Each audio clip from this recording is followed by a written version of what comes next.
മോളിതേ phone കണ്ടുകൊണ്ടിരിക്കുകയാണ്. ഏലിക്കുട്ടിയമ്മ പോകാനൊരുങ്ങി. അപ്പം എല്ലാവർക്കും നമ്മളൊരു പുതിയ വീഡിയോയിലേക്ക് സ്വാഗതം. അപ്പം ഞാനെന്തേ ഒരുങ്ങിയിരിക്കണം, പക്ഷെ ഞാൻ പോകുന്നില്ല. വേറൊന്നുമല്ല, എനിക്ക് നാളെ ഇവരുടെ കൂടെ പോകാനുണ്ട്.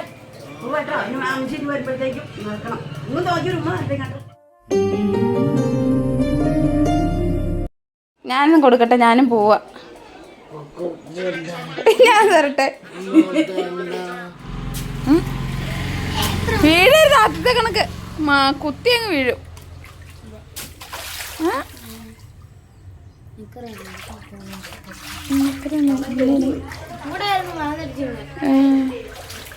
ഇവിടെ വീണ് ശ്രീകുട്ടൻ്റെ വള്ളമൊക്കെ അതേ മുങ്ങിപ്പോയിടാ. ഉണ്ടോ? ഇത് കൊണ്ട് കളഞ്ഞിട്ട് വന്നപ്പോഴാണ് ഞാൻ അവിടെ മറിയടിച്ചു.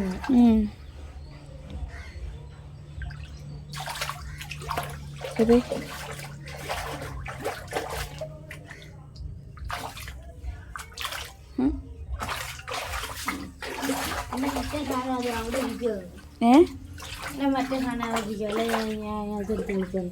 ഏത് മറ്റേ സാധനം? നീല സാധനം എന്ത്? അത് നീല ബോർഡ്.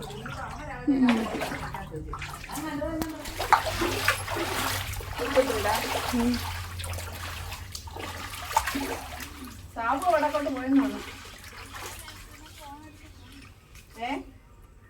അവിടെ നിന്ന് വണ്ടി വരുമ്പോ അപ്പുറത്തെ ഭംഗി അറിയാം. ഞാൻ അങ്ങോട്ട് പോകുന്നതിനാ. സാബു അല്ലേ കൃഷ്ണയല്ലേ നേരത്തെ?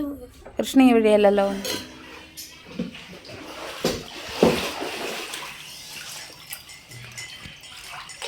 ഞാൻ പോകുന്നതേവാ പോകാൻ ഇറങ്ങിയേട്ടാ.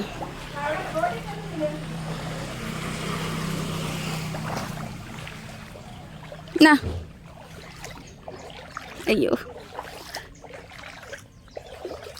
വന്നോ? എന്നാ രസമാണല്ലേ. അപ്പോൾ അവരെല്ലാവരും പിള്ളേർ സ്കൂളിൽ പോകാനൊക്കെ തുടങ്ങുവാണ്. അപ്പോൾ ഞങ്ങൾ പോവാണ് കേട്ടോ. ഞങ്ങൾ മീൻസ് ഞാൻ അമ്മേനെ കൊണ്ടുവിടാൻ പോകുന്നു. വീടിൻ്റെ ഫ്രണ്ടിൽ നിന്നാണ് നമ്മൾ ബസ് കയറി പോകുന്നത്. വെയിൽ ഉദിച്ച് വരുന്നതേ ഉള്ളൂ കേട്ടോ. എന്നാലും നമ്മുടെ ഇവിടെ വീടിൻ്റെ വാതക വരെ നന്നായിട്ട് വന്നിട്ടുണ്ട്. അങ്ങോട്ടില്ലെന്ന് തോന്നുന്നു. അങ്ങോട്ടും ഉണ്ട്. അല്ല ഇതുപോലെ ഇല്ല. ഇവിടെ എന്തെങ്കിലും പദ്ധതി ഉണ്ടായിരിക്കും. കലങ്കശ്ശേരിക്ക് പണിയാനുള്ള പരിപാടിയായിരിക്കും. അപ്പോൾ നമുക്ക് ഇവിടെ ഇരിക്കാനും സ്ഥലമുണ്ട് കേട്ടോ. കലിങ്കയിൽ നോക്കിയിരിക്കാം. അയ്യോ, നമ്മൾ സാബു ബസ്സിനാണ് കേട്ടോ പോകുന്നത്. അത് വടക്കോട്ട് പോയിട്ടുണ്ട്. പിന്നെ എല്ലാ ബസ്സും ഈ വഴി തന്നെയാണ് പോകുന്നത്. കാരണം അപ്പുറം റോഡ് പണിതുകൊണ്ടിരിക്കുകയാണ് കേട്ടോ. അതുകൊണ്ട് നമ്മുടെ ഫ്രണ്ടിൽ തന്നെ നമുക്ക് ബസ് കയറാൻ പറ്റും. അതുപോലെ തന്നെ ചെക്കന്മാർക്ക് സ്കൂളിൽ പോകാനായിട്ട് ബസ് ഇപ്പം തന്നെ വരും. അപ്പോൾ അവന്മാർ വരാൻ വേണ്ടിയിട്ട് ഞാനിങ്ങനെ നോക്കിയിരിക്കുകയാണ് കേട്ടോ, അവന്മാരോട് വർത്താനം പറയാൻ വേണ്ടിയിട്ട്. അപ്പോൾ ദേവൻ ഇറങ്ങി വരുന്നുണ്ട്. അപ്പോൾ ദേവൻ വരുന്നുണ്ട്. അപ്പോൾ ദേവൻ്റെ കളർ ഡ്രസ്സാണ് കേട്ടോ. അവൻ്റെ യൂണിഫോം ഒന്ന് വെള്ളത്തിൽ പോയി, അതുകൊണ്ട് അവൻ ഇന്ന് കളർ ഡ്രസ്സാണ്. നമ്മുടെ വീടിൻ്റെ അകത്തും പുറത്തും എല്ലാം വെള്ളം കാരണം ദൈവമേ പാവം അമ്മയുടെ അവസ്ഥ കഷ്ടം തന്നെയാണ്. ഞങ്ങൾ വന്നാലും 2-3 ദിവസം നിന്ന് ചെയ്തു കൊടുക്കാമെന്നല്ലാണ്ട് ബാക്കിയുള്ള ദിവസങ്ങൾ കയറുമ്പോഴൊക്കെ അമ്മ തനിച്ചാണ് ചെയ്യുന്നത്. തനിച്ച് ചെയ്യാന്ന് പറയുന്നത് വലിയൊരു ടാസ്ക്കാണ് കേട്ടോ. പാവം അമ്മ, എനിക്ക് ശരിക്കും പറഞ്ഞാൽ സങ്കടമാണ് കേട്ടോ. അപ്പോൾ ദേവൻ്റെ അടുത്ത് ഞാൻ കുറേ സംസാരിക്കണം. എന്താണ് ദേവ കളർ ഡ്രസ്സ് ഇട്ടേക്കുന്നതെന്നൊക്കെ ചോദിച്ചപ്പോൾ അവൻ പറഞ്ഞു ഡ്രസ്സ് വെള്ളത്തിൽ പോയെന്നൊക്കെ പറഞ്ഞ് ചിരിക്കുകയാണ് കേട്ടോ. അപ്പോൾ ഞാൻ പറഞ്ഞു ടീച്ചർമാരോട് ഞാൻ പറയൂടാ നീ മനഃപൂർവ്വം ഇട്ടുകൊണ്ട് വന്നാണെന്നൊക്കെ പറഞ്ഞ് ഞാൻ ദേവനെ കളിയാക്കി. അങ്ങനെ ഇരുന്നപ്പോഴാണ് നമ്മുടെ അടുത്ത കഥാനായകൻ ശ്രീകുട്ടൻ വരുന്നുണ്ട് കേട്ടോ. അങ്ങനെ കുറേ നേരം അവന് മെയിനായിട്ടും വെള്ളത്തിൽ കളിയാണ് കേട്ടോ. വെള്ളത്തിൽ കളിയൊക്കെ കഴിഞ്ഞ് അമ്മ ഒരു വിധത്തിലാണ് ഒരുക്കി വിടുന്നത്. അപ്പോൾ അവന്മാർ 2 പേരും കയറി വന്നു. അപ്പം ശ്രീകുട്ടൻ എൻ്റെ അടുത്ത് ചോദിച്ചു പോയിട്ട് തിരിച്ചു വരില്ലേ എന്ന് ചോദിച്ചു. അപ്പോൾ ഞാൻ പറഞ്ഞു ഞാൻ വരത്തില്ല, ഞാൻ ഇടുക്കി വീട്ടിലെ അമ്മാമ്മയുടെ കൂടെ പോവാമെന്ന് പറഞ്ഞു. അപ്പോൾ കുഞ്ഞാൻ്റെ അതെന്താ അപ്പം പോവില്ല എന്ന് പറഞ്ഞിട്ടോ എന്നൊക്കെ ചോദിച്ചാൽ അവൻ പറഞ്ഞു. ഞാൻ പറഞ്ഞു ഞാൻ പോവാണെന്ന് പറഞ്ഞ്. അപ്പം നീ വെക്കേഷന് വരുമോ എന്നൊക്കെ ചോദിച്ചു. അങ്ങനെ അവന്മാർ വെക്കേഷന് വീട്ടിലേക്ക് ഇടുക്കിയിലേക്ക് വരാമെന്നൊക്കെ പറഞ്ഞ് കുറേ നേരം ഞങ്ങൾ അവരോട് സംസാരിച്ചിരിക്കുകയായിരുന്നു. അങ്ങനെ എന്താ പറയുക, രസമായിരുന്നു കേട്ടോ. പിള്ളേരുടെയൊക്കെ കൂടെ എങ്ങനെ നിൽക്കാന്ന് പറഞ്ഞു കഴിഞ്ഞാൽ എനിക്ക് പിള്ളേരെയൊക്കെ ഭയങ്കര ഇഷ്ടമാണ്. നമുക്ക് എവിടെ ചെന്നാലും കഴിഞ്ഞ ദിവസം കമൻറ്റ് കണ്ടതുപോലെ ഇവിടെ വന്നാലും പിള്ളേരുണ്ട്, നമുക്ക് അവിടെ ചെന്നാലും പിള്ളേരുണ്ട്. ശരിക്കും പറഞ്ഞാൽ നമ്മൾ പിള്ളേരുടെ കൂടെയൊക്കെ സന്തോഷിച്ചൊക്കെ ഇരിക്കുമ്പോൾ നമ്മുടെ കുറേ സ്ട്രെസ്സൊക്കെ പോവും. നമ്മുടെ ഒരു ചെറുപ്പത്തിലേക്ക് പിന്നെയും കുഞ്ഞിലേക്ക് ഇവരുടെയൊക്കെ ഏജിലേക്ക് നമുക്ക് ഇറങ്ങി ചെല്ലാൻ പറ്റും. അതാണ് മെയിൻ കാര്യം. അതുകൊണ്ട് ഞാൻ എപ്പോഴും ഇവരുടെ കൂടെയൊക്കെയാണ് എപ്പോഴും മിങ്കിൾ ചെയ്ത് വർത്തമാനം പറഞ്ഞ് തമാശ പറഞ്ഞ് കളിച്ചൊക്കെ നടക്കുന്നത് കേട്ടോ. അരൂരല്ല, ഇടുക്കി.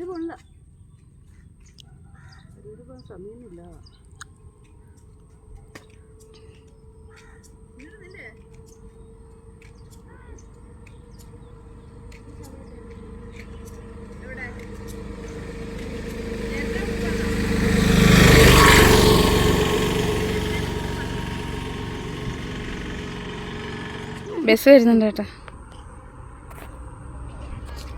രാവിലെ ആയതുകൊണ്ട് തന്നെ ബസ്സിൽ നിൽക്കാൻ പോലും സ്ഥലമില്ലായിരുന്നു, അതുപോലെ തിരക്കായിരുന്നു. പിള്ളേരൊക്കെ സ്കൂളിൽ പോകുന്നതുകൊണ്ടാണ് കേട്ടോ. അടൂർ വന്ന് ഇറങ്ങി. നടൂർ ബസ് സ്റ്റാൻഡാണ് കേട്ടോ. ഇറങ്ങിക്കോ, ചോദിക്കണം.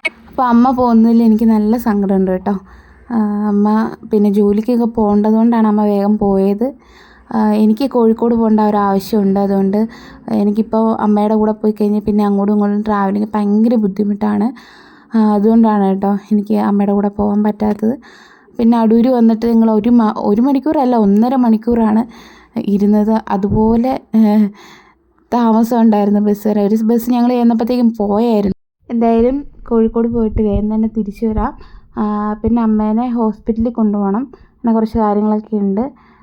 അപ്പോൾ കുറേ നേരം നിന്ന ശേഷം നമ്മുടെ കാന്തല്ലൂർ ബസ് 10:40 വന്നു കേട്ടോ. നമ്മൾ 9:20 ആയപ്പോഴാണ് നമ്മുടെ അടൂർ വന്നത്. അങ്ങനെ ബസ് വന്ന് അമ്മ ഓടി തന്നെ കയറുകയാണ്. പാവം എനിക്കെന്ത് ഭയങ്കര സങ്കടം എന്ന് വെച്ചാൽ ഭയങ്കര സങ്കടമാണ് പോകുന്നത്. എന്നാലും കൊണ്ടുപോയിട്ടിട്ട് വരണമെന്ന് എനിക്കുണ്ടായിരുന്നു. പിന്നെ പറഞ്ഞല്ലോ ട്രാവലിങ്ങിൻ്റെ കാര്യം, പിന്നെ പൈസ അങ്ങോട്ടും ഇങ്ങോട്ടുമുള്ള വണ്ടിക്കൂലി എന്ന് വെച്ച് കഴിഞ്ഞാൽ ഒരാൾക്ക് 1000 രൂപയാവും. അപ്പം അതിൻ്റെയൊക്കെ ഷോർട്ടേജ് കൊണ്ട് പിന്നെ ഞാനും പോയില്ല. അങ്ങനെ ബസ്സൊക്കെ എടുത്തു. നേരെ ഞാൻ വീട്ടിലേക്ക് പോരാൻ തുടങ്ങണം. അപ്പോൾ ഞാൻ വിചാരിച്ചു എനിക്കൊരു ചെരുപ്പ് വാങ്ങണം, കാരണം അവിടെ വെള്ളത്തിൽ കൂടെയൊക്കെ നടന്ന് എൻ്റെ ചെരുപ്പ് മുഴുവനും പോയി കേട്ടോ. അപ്പോൾ ഒരെണ്ണം മേടിക്കാമെന്ന് വിചാരിച്ചു. അങ്ങനെ മേടിക്കാൻ കയറി. ഞാൻ കുറേ ചെരുപ്പൊക്കെ നോക്കി, എല്ലാത്തിനും വില കൂടുതലായതുകൊണ്ട് ഞാൻ അങ്ങനെ ഒരു ഓഫറിൽ കിടന്ന് ഒരു 200 രൂപയുടെ ഒരു ഷൂ മേടിച്ചു. അത് മതി തൽക്കാലത്തേക്ക്. അപ്പോൾ അങ്ങനെ ഷൂ ഒക്കെ വാങ്ങിയിട്ട് തിരിച്ച് ഞാൻ വണ്ടി കയറി വീട്ടിലേക്ക് പോവുകയാണ്. നമ്മൾ ചുറ്റുമലയിൽ നിന്ന് പോകുന്ന ഭാഗമാണ് കേട്ടോ ഇത്.